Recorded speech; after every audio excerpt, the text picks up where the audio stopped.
Hello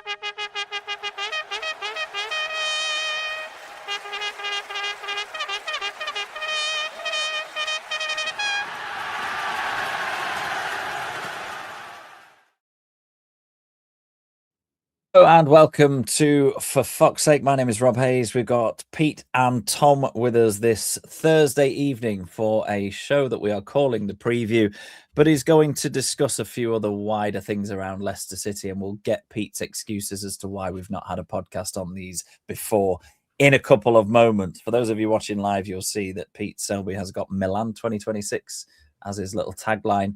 I'll let him explain that in a moment. So this is, if you're tuning in for the first time, this is a Leicester City podcast that is part of a wider structure of For Fuck's Sake, where we are website-based for foxsake.news. Subscriptions to our website are just £5 a month, and you can read in great depth our opinions on the goings-on at Leicester City. You can, as recently as today, you can see the latest instalment of our Where Are They Now features with Darren Kenton.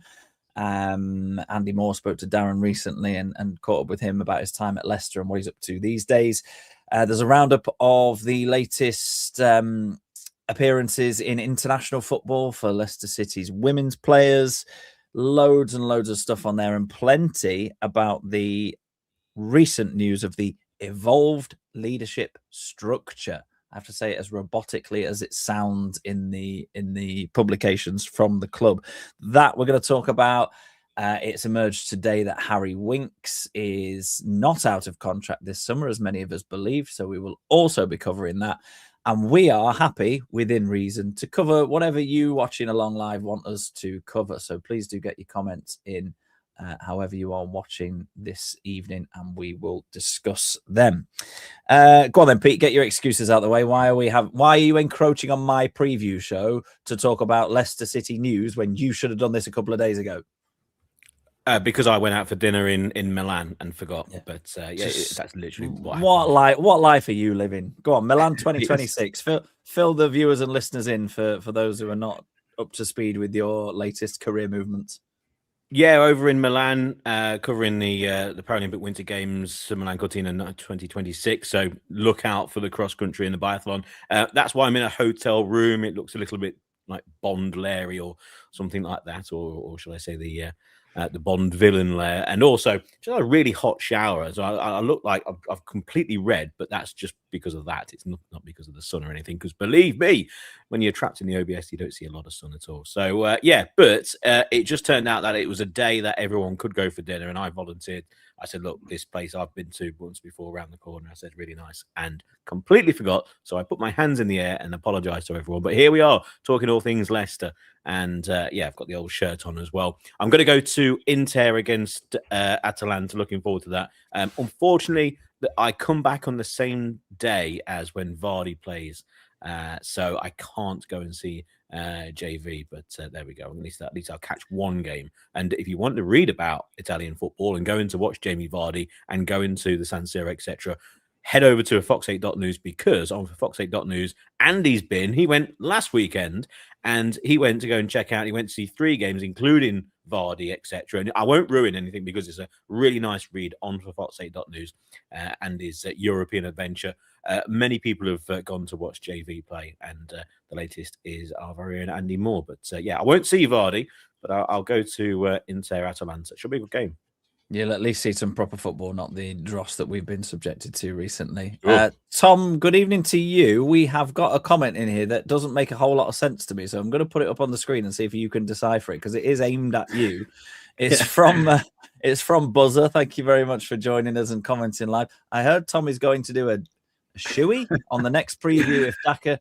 Now, hang on. I'm just translating live now. That's got to be something to do with downing a beer out of a shoe or something, is it? It is indeed. Mate, I'll do a shoey on any day that ends in Y. So I'll do 2 if Daka scores. There. You heard it here first. Tom, if Daka scores against Ipswich, Tom is going to do 2 shoeys. Well, he's never going to do it then, is he? So that's the point. Yeah. How much do you like your beer, Tom? Because you're probably going to have another dry month at least with Daka. No, man, Was it I love a beer. I'm going through a big Guinness phase ever since I moved to the UK. I've got a mate that's mad into the Six Nations, and he's just absolutely brought me on board for it. So, no, I love a beer. Yeah, it's illegal to watch the Six Nations without a Guinness, isn't it? Mm. Right, let's get into some big news at Leicester City. I say big news. Will it actually have any kind of sized impact on anything to do with on the pitch, off the pitch? We don't know. Basically, John Rudkin has been moved upstairs officially now and is now the chief football officer. James McCarran coming in soon-ish from the City Group as the new sporting director. He's currently global director of player development at the City Group, and also Kevin Davies is moving across from 15 years in the financial side of the business to become the CEO. So the changes that were hinted at 4 months ago are kind of here. They've happened, and the club has promised further communication with no timeline as to not necessarily what those roles will entail, but they have said that John and Kevin will be introduced in appropriate settings in the coming weeks. Now, I can't imagine for a second that an appropriate setting to unveil John Rudkin's new job is going to be at some kind of live fans forum, because the man would just get absolutely hammered. So, Pete, we'll come to you first. Your thoughts on hang on, let me get the official line again, the evolved leadership structure at Leicester City. It's got rearranging deck chairs written all over it, hasn't it? I mean, to be perfectly honest, as long as the person is capable in that position, I don't really care who's in that position. And I think if you do, then you might have an unhealthy relationship with football, because again, if they do their job, then that's fine. The problem is the people in those positions have not been doing their job in recent years. I've got no problem with people moving around and maybe not moving sideways, but moving upwards and even changing for various reasons. Again, with David, it could well be that he's always wanted that role, or maybe it's a demotion, maybe it's promotion, maybe it's not something he wants to do. We'll just find out in the future. So overall, it's a little bit of apathy, which I think many people have. Interesting though with Rudkin, because Rudkin is the Dark Lord in all this, isn't he? Really, and I'm not a great Lord of the Rings watcher, but was that guy who had the kind of like the evil guy next to him telling him what to do, and the spell was broken. All of a sudden, color came to his cheeks, and he was absolutely fine, and he was king again. We're hoping that sort of thing is going to happen with Top, where Rudkin goes, and all of a sudden Top bursts into life and turns into a bit of a V-shy. Let's get it right. So overall, I'm okay with it, because as long as the improvement happens in their roles, that's all that matters. But with the Rudkin, I still hold that little percentage of chance that if things get so bad with all the protests, etc., and all that against him, does he just turn around and go, "It's not for me"? Do you know what I mean? I'm going to go. Or is it the fact that if they do get relegated, it might just be, right, you've got to go now. So because that's not really been announced, I'm still holding on to that slim chance that he might go. Tom, do you think these changes will go any way to appeasing the unrest amongst the fans? We haven't really talked on the podcast, but we have on the website about the protest that happened on Saturday. I was there, not taking part in the protest, but actually kind of getting the footage and getting a sense of what was going on for fuck's sake. And I don't think the numbers were anywhere near what anybody was expecting. I would have, an educated guess, gone no more than 400 at its height. I don't think it was particularly cohesive in terms of any of the chanting. And myself and Joe, who's a regular on the podcast, we stood by the statue of Vichai where the protest came to a halt, and it was there for a couple of minutes chanting, and then it dispersed. So whilst I don't think the protest really showed the level of frustration that fans are communicating on social media, let's say, and in the stands as well, in terms of their displeasure at what's going on and off the pitch, but do you think these changes will do anything to improve fan mood at all? No, I don't think it will. I mean, possibly it could be the case that once John Rudkin goes, it's a clean slate for those new bodies that have been brought into the club. But for me, and for probably a lot of people that feel very similarly, I think with John Rudkin still in the sphere of influence and having a say in terms of what goes on at the football club, I think a lot of people are still going to be really upset about that and frustrated. It kind of feels like this incredible trajectory for a career where he seems to just be failing upwards. Don't get me wrong, we've had success, obviously the FA Cup and things, but similarly, if you credit the success, you have to credit the failures as well. And for me, hey, Jono, for me, it's just the case where I'm still frustrated. I was listening to a pod, I won't commit podultery, but I was listening to another pod somewhere else that seemed to talk about how recruitment decisions are actually made within the club. And they seem to suggest that there was almost like a round table where different elements of the club, be it Rudkin, Top, and others, actually had to get together in a room and agree on a transfer for it to actually happen. And that was part of the reason why we are so slow to move in the market. Now, I don't know if that's accurate, but that certainly made sense to me. And I think that if there is still this veto option for Rudkin to be involved in our transfer activity, I just don't really have faith in that process. So whilst it's great that we're bringing other people into the club to fill these roles, what oversight does John Rudkin have of their decision making and their ability to be able to operate autonomously? So if it's something like that, I think there's every reason to still be frustrated. And I think the protests, look, as for the protests themselves, I think it's a start. I think there's a lot of people that probably wanted to see how it went before committing their own actions to the cause, as it were. And I got to say, from the telly, it looked like there were a lot of seats that weren't filled at the KP. So I'm not sure what the attendance figures were like, but it did feel a bit light than it normally would be. Yeah, it was a little bit light. And we've got Tony's commenting. Good evening, Tony. Thank you for watching along live. Tony's saying no, that's the wrong one. That's the one I wanted. Best protests are empty seats. And there are loads there for the Bristol City match. He's a season ticket holder and he won't be there. So yeah, I think you're totally right, Tom. Attendances are tailing off. I mean, you tend to see it tail off in the Championship anyway, naturally, because the sort of caliber of the opponent turning up, it is a bit of a draw for some people, regardless of how big a Leicester City fan they are, and you simply don't get that in the Championship. There are more games as well, so more people are going to be more free for those games. But I also do completely agree that the attendances are dropping off quite drastically. The fact that also that's affecting away allocations as well, because up until fairly recently it was very difficult to get hold of an away ticket to get to watch Leicester. And I've seen on the club's social media channels today that they are pushing the fact that as long as you have got 1 point, one priority point, you are now the tickets for Ipswich are now on sale to you. So they're obviously not sold out their allocation for Saturday. So yeah, I totally agree that the attendances are suffering. And also, if James McCarron is coming in from the City group, where yes, there's a big structure there, and yes, he will have lots of people to report to. But you would hope that Rudkin moving upstairs would mean he's moving upstairs into a less hands-on role, and maybe then the structure of, as you've said there, Tom, maybe the structure changes, and actually James McCarron has overarching responsibility for that. And ultimately, look, if you're a good leader, or if you're in a position of power like John Rudkin is going to be, if he has a real issue with something James McCarron's doing, fine, step in, whether I agree with what John Rudkin does and says or not.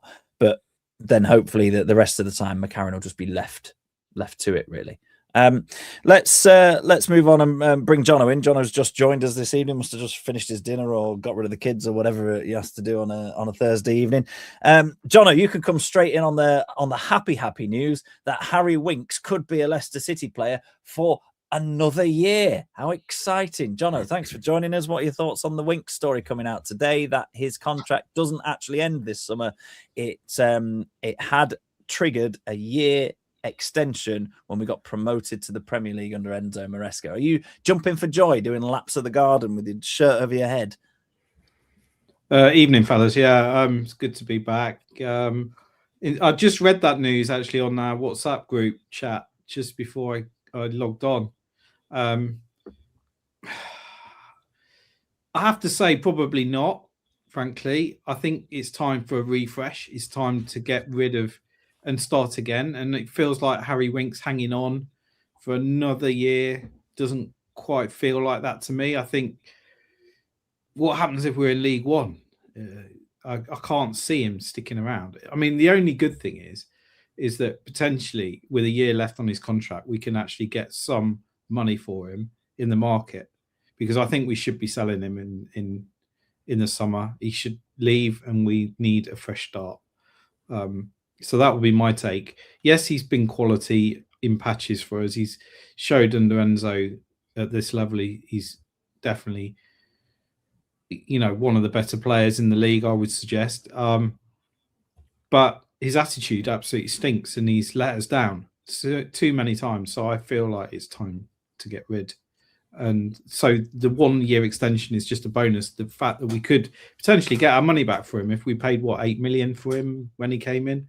If we can get anything like that for him on the way out, then I think that would be decent.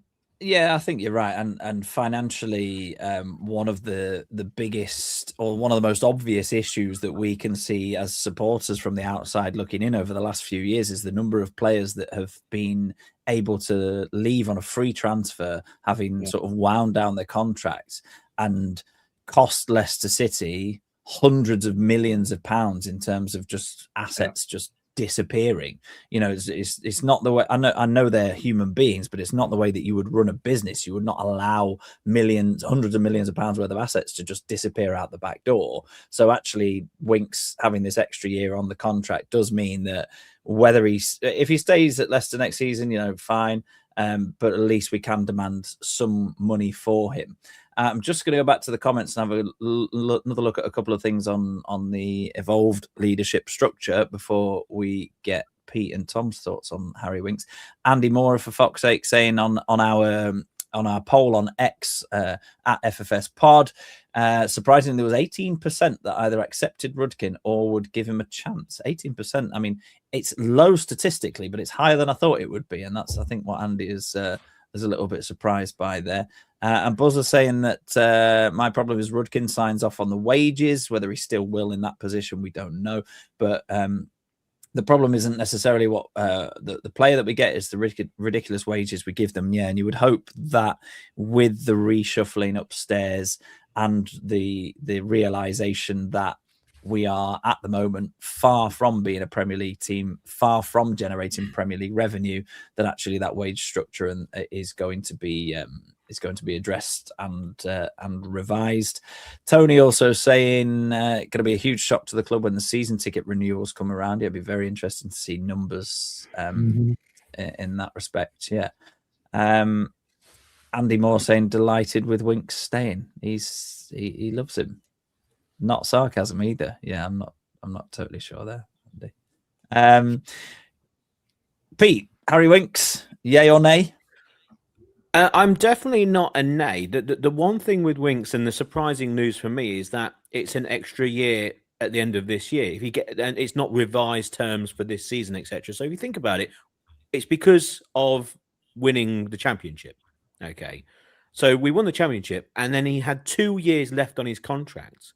So the season we got relegated, this season, and now there's going to be another season because of winning the championship. So basically, we're given an extra year, or we gave an extra year to a player who still has, at the time of lifting the championship trophy, 2 years left on his contract.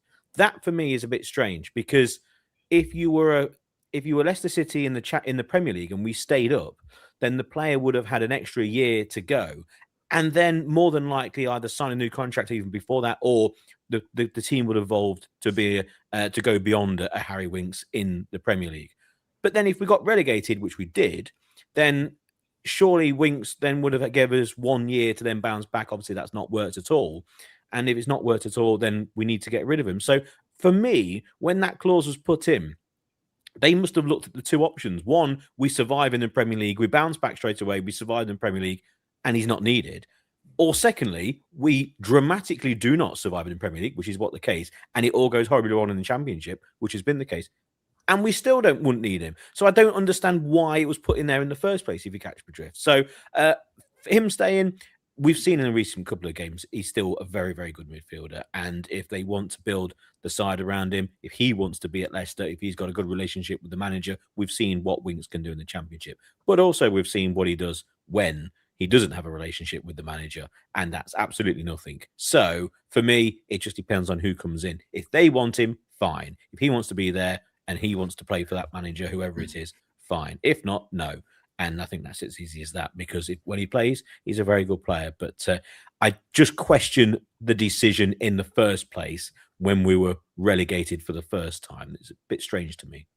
Yeah, the timing of deciding at that point to extend it that far into the future, I totally agree with you. And I'm not saying he's getting on a bit, but it's not like you're doing that for somebody who's 20, 21 and you're then trying to hold them for their prime, or even trying to hold on to them for another year in case they further develop. You know, Harry Winks is the player that he's going to be now.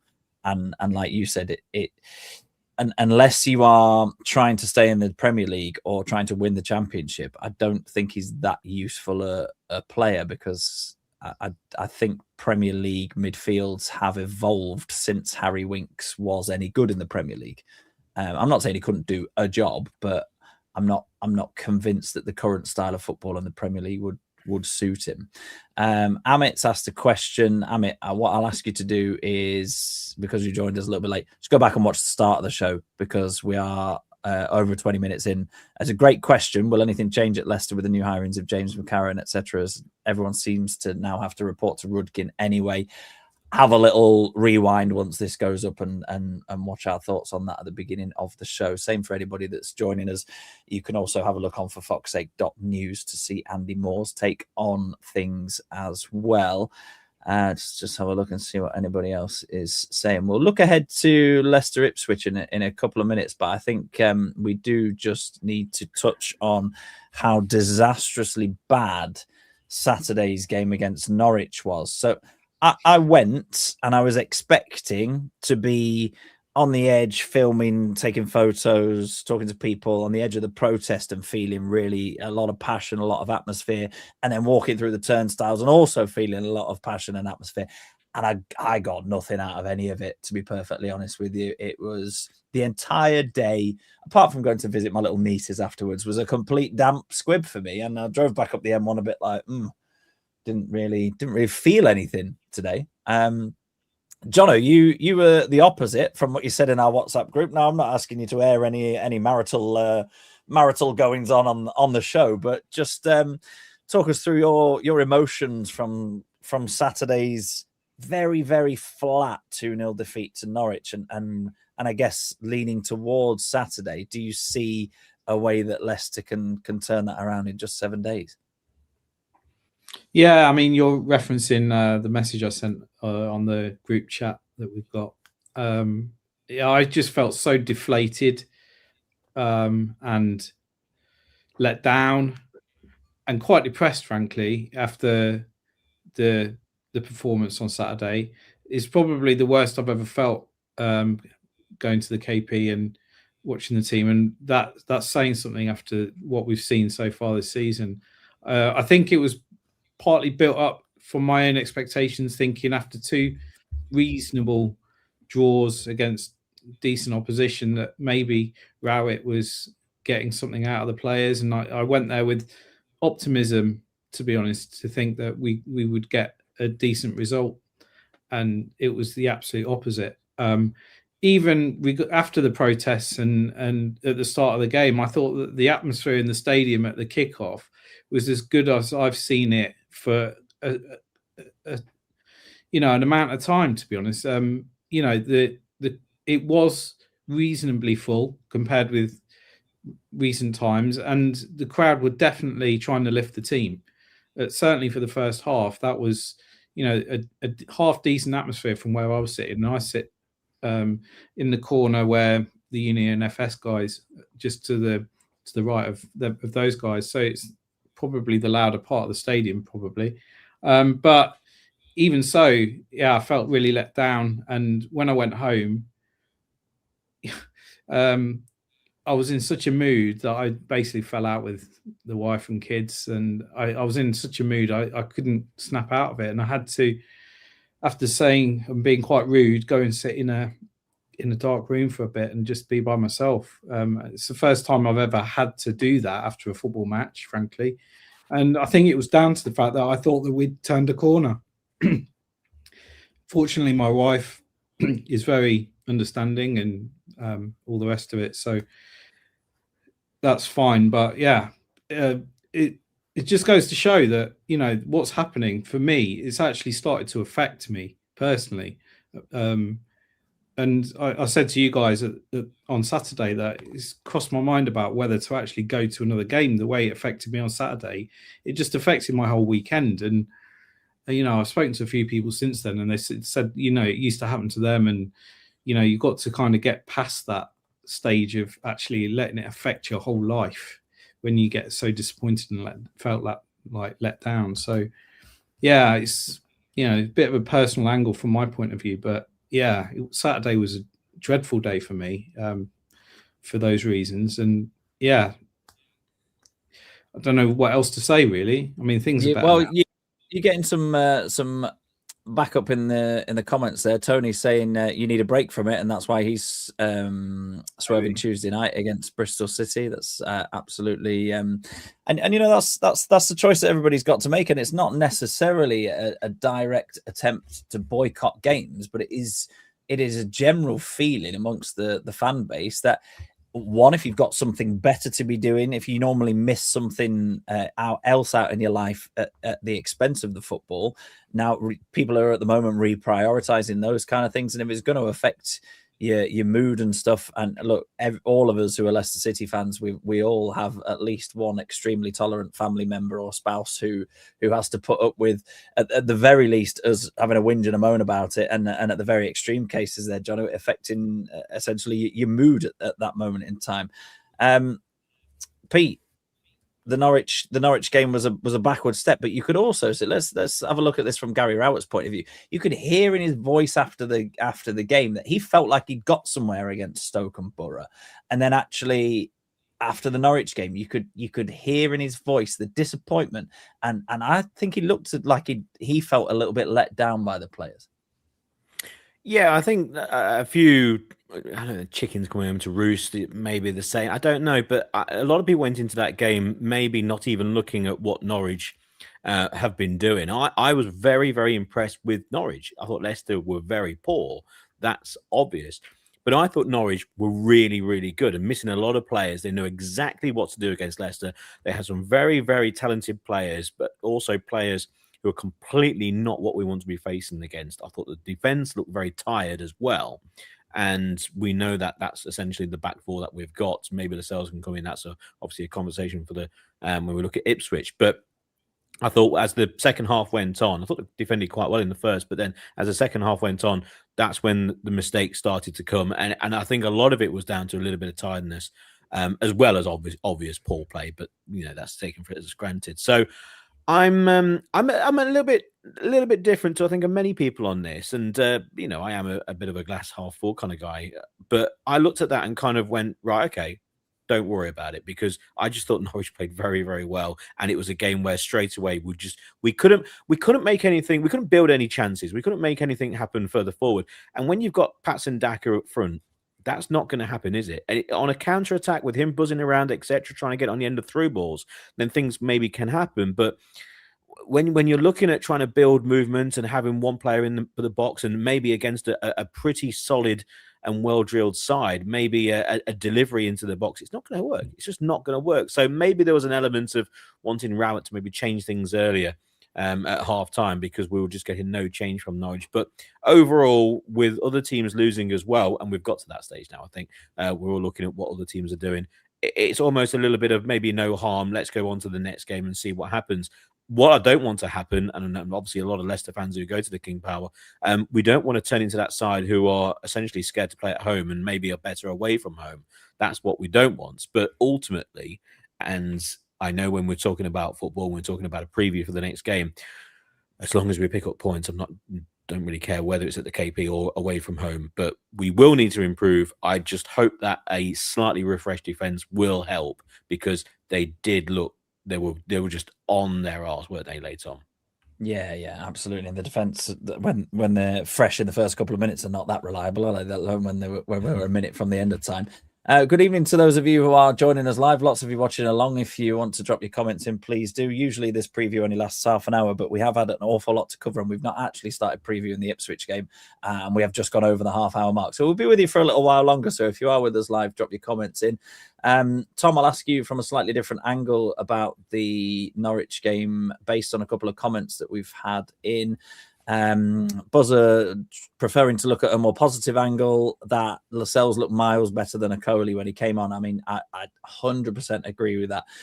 Jamal Lascelles came onto that pitch and, for me, looked a level above everybody else on the field. I know Norwich weren't exactly pushing as hard at that point, but he dealt with every long ball. His positioning was excellent. He won every duel. He used the ball well. I think as long as his legs and the rest of his body can carry him through the next 11 games, he needs to be in the team for as much as possible.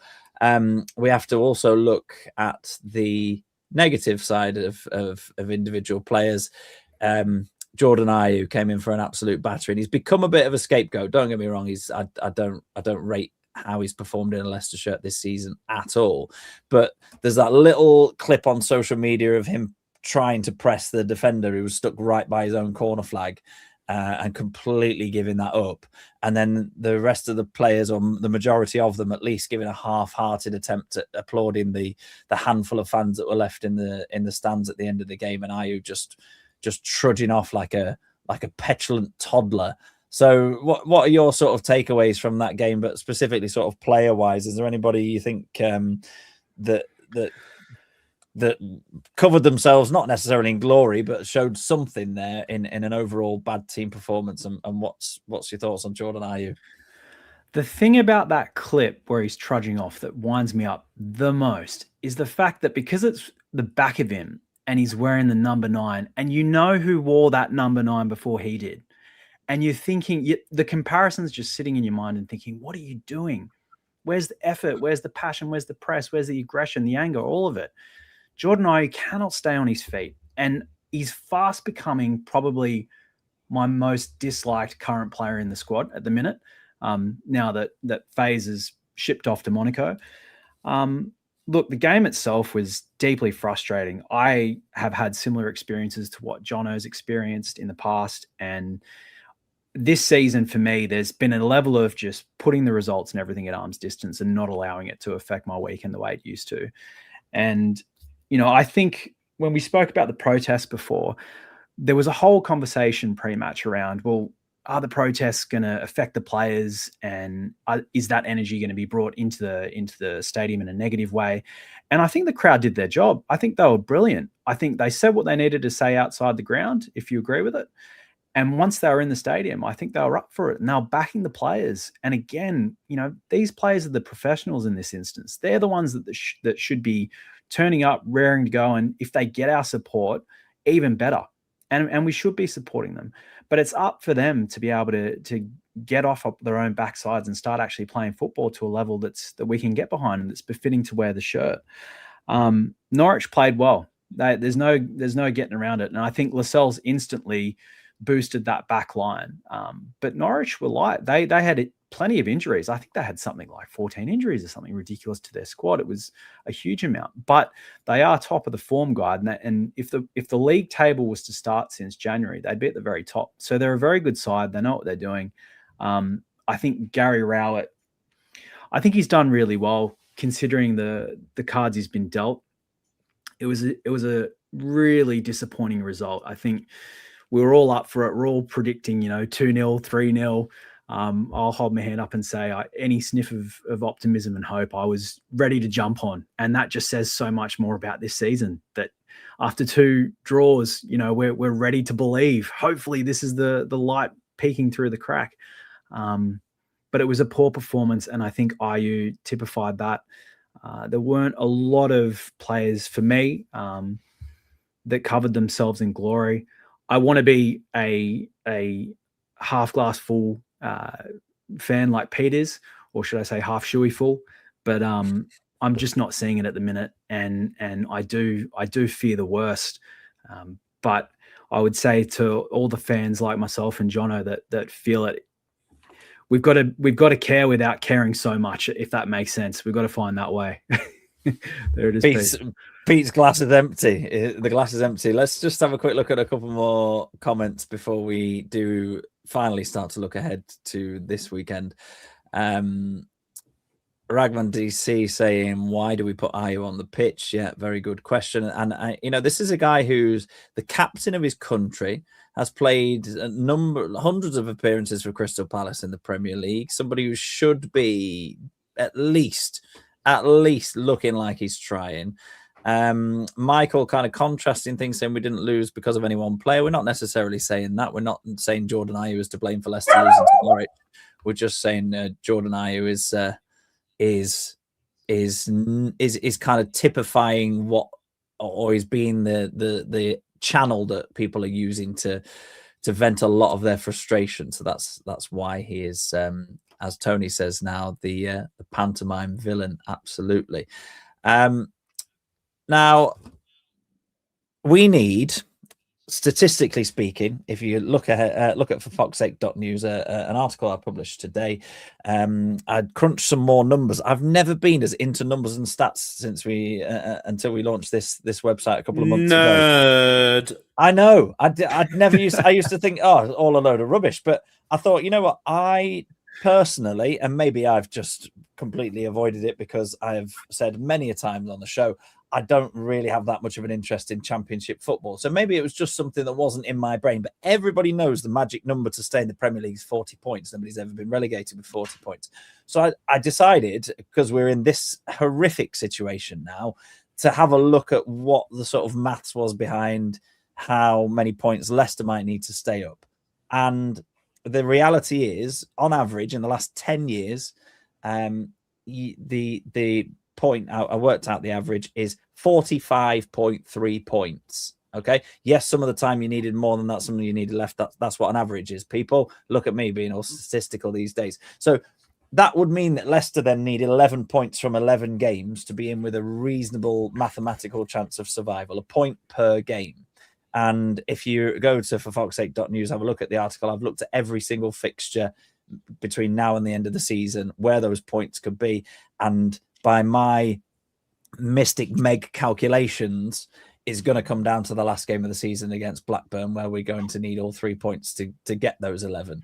That's, it's obviously not going to happen. If it does, then I should have put some kind of bet on. I should have spoken to my friend Pete Selby and got the right odds for that kind of prediction. But so that's the situation that we're in, and I have I've backed us in that article to get a point away at Ipswich, and that's mainly because we got a point against Borough and they're second. Ipswich are third. They're 3 points behind Borough. They've got a game in hand and better goal difference. So they're ultimately very similar to Borough. And yes, we played Borough when they were a little bit flatter in terms of form, but we've proven over the last couple of away games that we can go. And maybe it's a case of pressure off because you're away from home. Maybe it's a case of raise your game because you're against one of the division's better sides. So let's go to Jono. Jono, do you agree with my faint optimism that we might be in for another decent, hard-fought away point on Saturday? That's what I'm going for. I don't think we've got enough to win the game. I'm hoping that we have a replay of the Borough match, to be honest, and get a hard-fought, well-earned point away from home against a good team. That's I think the best I can hope for at the moment. I don't think I can predict us to win. I think it'd be daft to do that at the moment. But realistically, I think I don't know whether we'll get anything. Ipswich are at the top of the league and really gunning for either the playoffs or automatics. So they've got something to play for. I know we have as well, but we haven't shown any iota of wanting to play at all. So I think the best we can hope for is maybe a 1-1. But I fear the worst, frankly, at this point. Not so much optimism then from Jono. Pete, we're going away to another very good side in the division, a side that came down with us last season, a side that we were hoping to be somewhere near this season and are absolutely miles away from. But I guess the good news is that Jordan James is available to play some minutes. Those minutes will need to be managed. But if we're talking, and we mentioned Lascelles earlier, if we're talking about players that are going to be pivotal to our survival prospects, Jamal Lascelles and Jordan James are in the top two for me. Can you see Rowett starting James on Saturday, or maybe doing what he did against Norwich and bring him on midway through the second half just to make sure he's managed? Because we've got to remember there's a game on Tuesday night against Bristol City as well. Well, first of all, you certainly hope that Lascelles is fit enough to be pivotable, because I think he's going to have to be running back towards his own goal a fair few times. Pivotable, I like it. It's I think I've just come up with a new term. There you go. Write that down, sports fans. I think that they'll be looking, and you kind of took the words out of my mouth there, Rob, with Bristol City. That's the game. I'm very strong on this game at the weekend. Very, very strong. I think we're going to get smashed. I think we're going to get beaten quite badly. They're the one team in this league right now, apart from maybe a late away game at Coventry, looking for a win to maybe win the league. That I really dread. They've got pace, they've got power, they've got height. They've got a game in hand and 3 points behind Middlesbrough. They're gunning for automatic promotion. And I just look at the way that they set up and what they have in their starting lineup and how they've played recently, and it's everything you do not want in a side facing this Leicester City side. So I would be amazed if they play from the start. So it may be something to come on and get fully fit for a start then against Bristol City, because I think that will be the most important game. And what you would naturally feel is that a player like James would probably still come on rather than manage his minutes from the start, with a view to then starting against Bristol City. That's what I would think. With Lascelles, it might be slightly different. It could be a case of you could then give Lascelles, say, look, here's an hour. Let's see what you like maybe at half time. And then someone like a Coley, who looks like he needs a rest, he can then maybe come on for the last half hour, etc. Something along those lines. I think that's a lot more manageable than maybe a midfielder. But overall in the game, I think we're in for a bit of a hiding, sports fans. And then we will move on to Bristol City at home, and hopefully against a side who are battling for the playoffs, where you can then bounce back, because I really do fear, especially if they score first as well. And if they score first, it may be through Hurst. There's a few players who might bite us on the backside, a side we've had a lot of dealings with over the years in the transfer window. I've got a few lined up if you want them. But yeah, I fear the worst this weekend. I'm going nowhere near a Leicester win, and I'm going nowhere near a point, unfortunately. That glass, as I said earlier, is half full. It's not. It's empty now. So I'm definitely going for a home win. And if they score first, it could be by a fair few, let's say. Pete, you and I started For Fox's Sake over 11 years ago, and I think I can count on one hand the amount of times that you have predicted a Leicester City loss. This is, we're in a serious situation here. To those of you that have been with us from the very beginning, I know you'll be thinking exactly the same. If Pete Selby's predicting a Leicester defeat, we might as well not bother. And I think I kind of take your point, and I'll get Tom's thoughts on this. Is it kind of a case of the Ipswich game on Saturday almost write it off, in the sense that don't get your key players injured, don't worry too much about trying to get anything from it, because you've got Bristol City and QPR coming up next week, and next week is way more important than what you can do against a team that is probably going to sneak in to get an instant bounce back to the Premier League.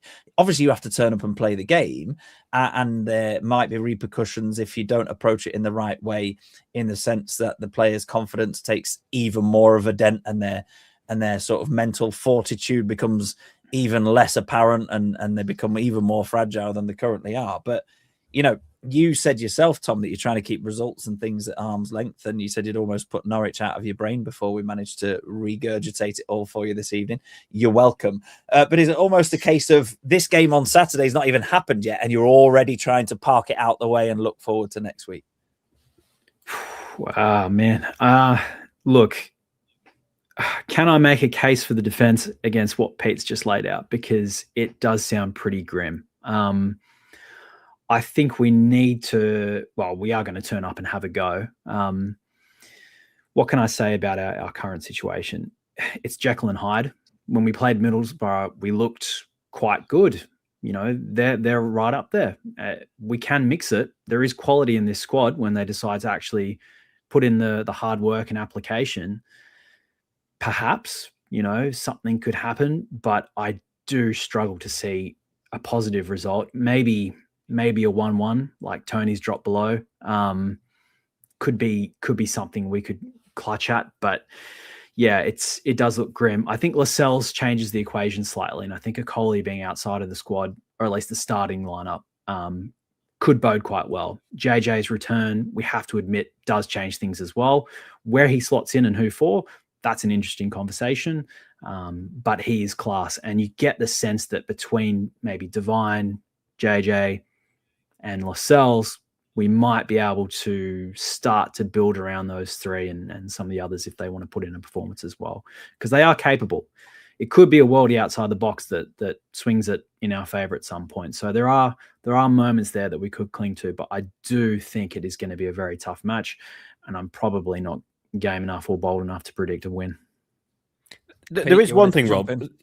Yeah, it's interesting because for the best part of probably about 2 months now, we've been saying about a back three, etc., and we've been talking about the defense and how that defense would be able to play in a back three. Essentially, it would suit the likes of a returning suitor when he's fit. It would have Lascelles in the centre, or maybe a Vestergaard in centre, Lascelles one side, and it really does suit what we would normally have. And obviously, because we've had an injury crisis at the back, we've not been able to essentially try that out under Rowett. But you could very much argue that obviously with Lascelles returning, that would boost the chance of doing that. But you could very much say that James returning would also help, because if you do want to play him in midfield, all of a sudden that midfield looks rather nice when you've got James coming in alongside a Winks and Skip. And then when you look further forward, the case has been, well, who's going to be the other forward? And Macasser's shown that he can play in that link role. And of course, that would make it a little bit more defensive, because you've got essentially an attacking midfielder playing as that second striker, and then you can leave Daka right up front, hustling and harrying. So all of a sudden, against an Ipswich side away from home, a back three does look rather nice, because again, the fullbacks would be the wing backs, not a problem. You could easily then go back into a 5 and slot back into a pretty solid defensive formation. And then going forward, we've seen in recent weeks a little bit more from Ricardo going forward, especially at Borough. So it's almost like the returning midfielder gives them more of an option for a back three than actually anything to do with the defence itself. Yeah, interesting point. And Buzzers kind of jumped on that and said I'd play a back three of Nelson, Lascelles, and Vestergaard. No Vestergaard at the moment. You'd have to play a Coley at this stage if you were playing a back three. My question in sort of response to that would be, who do you play in the wing back roles? Because if you are playing Luke Thomas and Ricardo Pereira as your wing backs, then Fatawu doesn't get in that side, because you've got a midfield three, and then you've got the two up front in Macasser and Daka. Buzzers saying possibly use Skip as an inverted left back, and then in possession he steps inside to make a midfield 4 with Macasser at the top of that. You probably have Winks at the base of it, Skip coming in off the left, James coming, and James has played kind of right side of that midfield under Cifuentes, not out wide right, but in that sort of inside right channel. It's an interesting one, and you know, we spoke on Fatawu would be on the bench as well. That's the thing. Fatawu would just be on the bench, and if you're in the game, what a guy to come on for the last half an hour or so. And he wasn't great against Norwich. And you could also maybe look at the fact that you could, if Daka's legs are gone after 60, 65 minutes, you could even chuck Fatawu up there, because I think fans would rather see him go through the middle than Jordan Ayew. But we spoke to on for foxsake.news when Gary Rowett was appointed, which bizarrely was only a couple of weeks ago. It feels like forever. And we spoke to reporters from both Oxford United and Birmingham City, his last couple of jobs, and they said he basically doesn't ever deviate from 4-2-3-1. And I think it would be a big risk for him to choose to do that with. I don't think he's going to do it on Saturday. Then you'd be doing it with 10 games remaining to try and save Leicester's championship status. I agree with the sort of thinking behind it, but I personally am not that convinced that Gary Rowett is going to make a step that bold, given the fact that he's not had a huge amount of time on the training ground and that shape. And again, I only ever talk in my personal playing experience. I was very much an amateur footballer. I'm not sitting here saying I was any good, but the shape of playing three centre backs does require a lot of work in terms of thinking about who's where, whose job is this space, whose job is that man, what does it look like in and out of possession, how does it affect the height of the defensive line in terms of how quickly we push out, what position in that. So I think if you wanted to run that, you would probably want a pre-season behind you, not coming into a team that is already struggling defensively to try and change things for the last 10 games. It is something that we'll look at over the next couple of games and previews and podcasts if it starts to sort of maybe take shape, even if it takes shape later in a game when we're trying to get more bodies forward. But I am conscious of the fact that we are running well over our usual time. Again, we're blaming Pete. If you didn't tune in at the start, Pete decided to go out for pizza in Milan rather than doing a podcast on all the stuff that we had to cover at the beginning of the show. And look, he's been in Italy a few days and he's got the accent already. Well, we get a clean sheet with that pizza? Well, you do yourself down. You do yourself down, Rob, because you're a good player. You were a young Terry Butcher when I played. I was more of a Pat Butcher, but there you go. It doesn't matter. You were all right. You're all right. Let's get predictions in before we wrap up. Those of you that have been watching live, and there are again lots of you, thank you very much. Drop your predictions in. You've got a minute or two while we go around the studio here to decide. Jono and Pete have already hinted at things. They may or may not change their mind in the next couple of minutes. But let's have a score line and any key events you think are going to happen, any Leicester players that are going to stand out, any Leicester players going to score maybe if we do get on the score sheet. Interesting one just to maybe plant a seed of thought just while the predictions start coming in.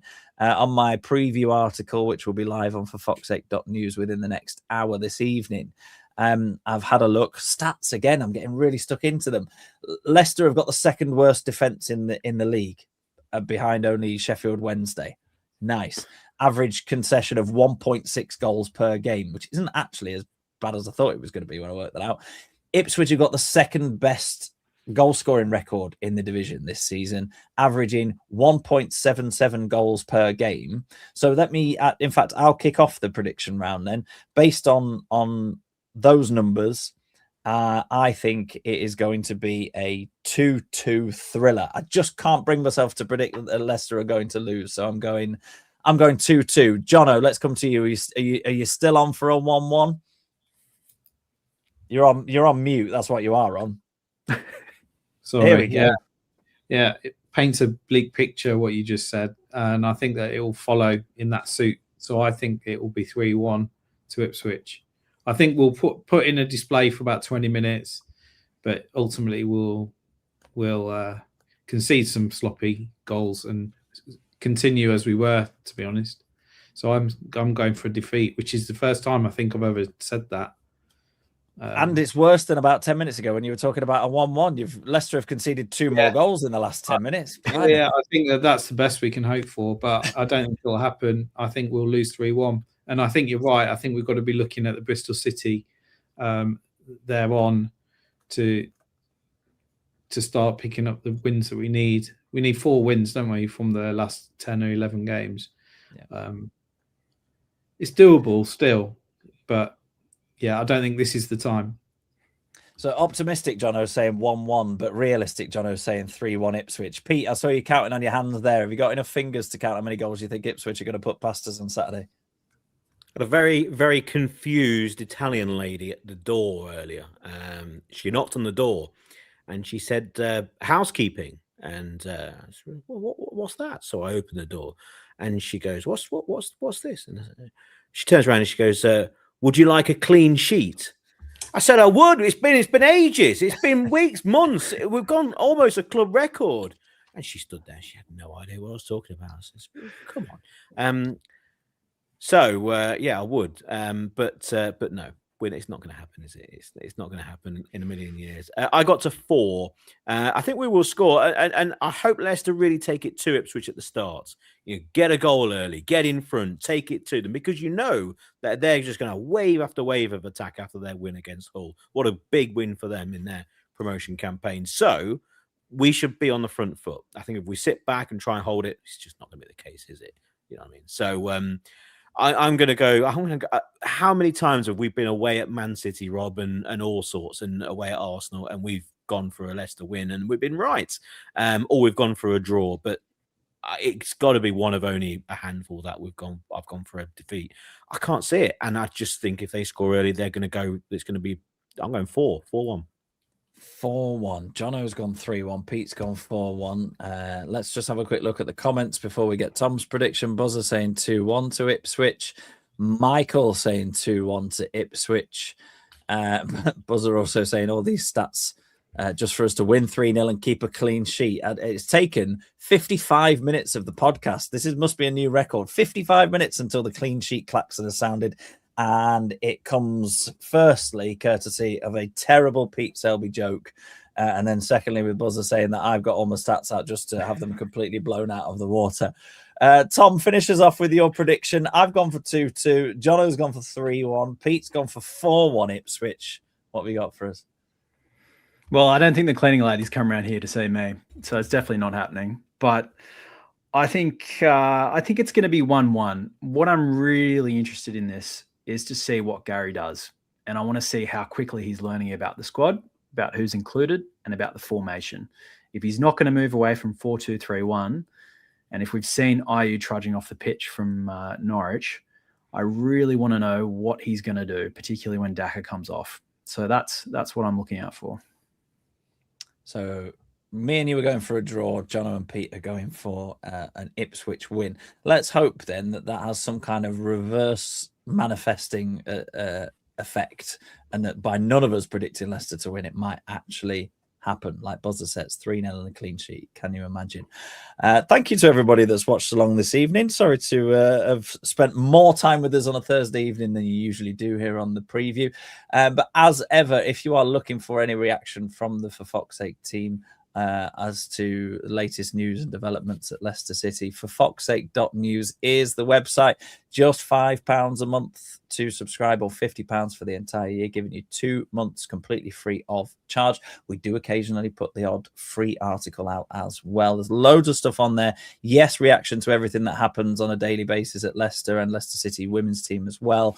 But there are plenty of historical pieces on there and feature pieces like where are they now, that kind of thing, and deeper dives into various elements, including the restructure at the top, the appointment of the new manager 3 times this season, lots and lots of stuff on there. So for foxsake.news for that, we do appreciate your support. What it does also mean is that we can continue to bring you these podcasts and shows completely free of charge. We also have fan pieces on there. John has written one. Tom, have you been tapped up for one yet? You must be. Oh, get right. I got some thoughts.